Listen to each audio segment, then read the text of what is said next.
What's going on? Welcome back to the channel. So today when I talk to you about SoundHound, I want to go over some expectations for this upcoming week, what might cause some volatility in the stock price, and go over everything else you need to know. But first, make sure to hit that thumbs up. And with that, let's get right to it. Starting off with data points, Monday we don't really have all too much, although on Monday the market's going to be really pricing in the big beautiful bill that was rubber stamped and all said and done over this weekend. So a lot of people on social media are under the impression that it is going to cause a sell-off in the broader market. On the other hand, yes, there is some negatives associated to that bill, but I think it was already priced into the market, in my opinion. So nonetheless, though, it's all about perception in the market. So you might have a initial sell-off and then it might get bought up fairly fast, again, in my opinion, only because it's already been priced in. But anticipate a little bit of volatility come Monday. Aside from that, Tuesday, you do have the consumer credit change. Current forecast for that is 12.1. Previous was 17.87. Although this is very old data, it's going to be as of May. Ultimately, it will signal what consumers are and have been doing and how the initial, especially for April and May, how the tariffs did and are impacting consumers. That's something that a lot of people are going to be really watching fairly closely. So that one is going to be coming out Tuesday. Wednesday, we have the FOMC minutes. And over the last couple of occurrences of this, hasn't really done all that much because everything that's stated in the minutes is already commonly known, so no crazy surprises or anything. So that's going to be coming out on Wednesday, and then on Thursday you have the same old, so initial jobless claims, couple of Fed speakers on Thursday afternoon, and then Friday isn't really all that much. As far as specific to SoundHound, there isn't anything coming up, so they're not really participating in any events for this week, and it looks like they are taking a full-on break even on social media. Last post was on July the 2nd, and that's rather abnormal for them. They didn't even do a Happy 4th of July post. And on a side note, Happy 4th of July. Hopefully everyone had a good weekend and stuff like that.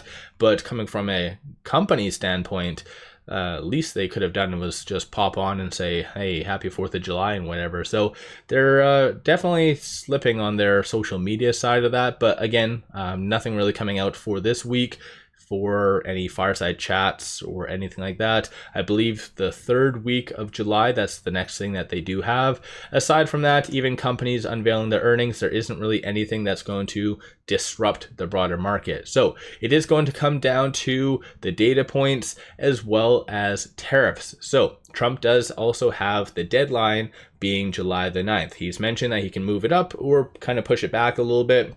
On Friday, he did announce a deal with Vietnam, and I believe over the weekend as well, they did announce a tentative deal with Europe.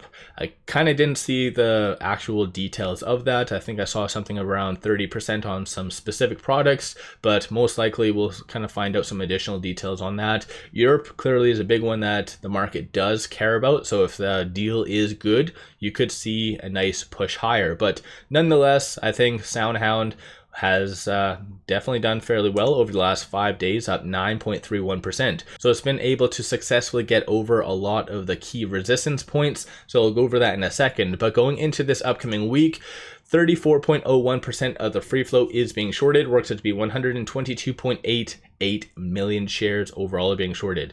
So we are officially at all-time high short interest numbers, which is absolutely insane.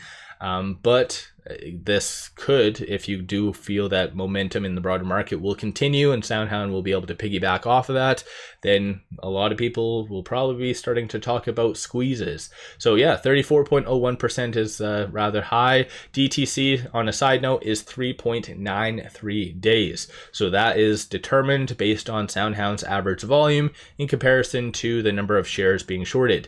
Aside from that though, looking at the options for this upcoming week, you see the bulls feeling like it will be roughly around that $12 range, bears for it to be roughly around that $10.50, potentially a little bit lower than that. With it closing where it did at 11:09 on Friday, Thursday, sorry. But looking at the open interest, you have 12,000 at the 11, 10,000 at the 10.50, and then 8,000 at that 10. So you definitely will be seeing a nice push higher on Monday, as market makers will have to cover all that, essentially around 2+ million shares. So that should make for a very nice push higher. As far as some of the transactions occurring on the dark pool, you didn't really see any market makers covering. So again, come Monday, you'll definitely see a very nice push higher. Aside from all of that, with it closing at 11.09, it did close between this R2 and this R1. So 10.96 is going to be a strong support.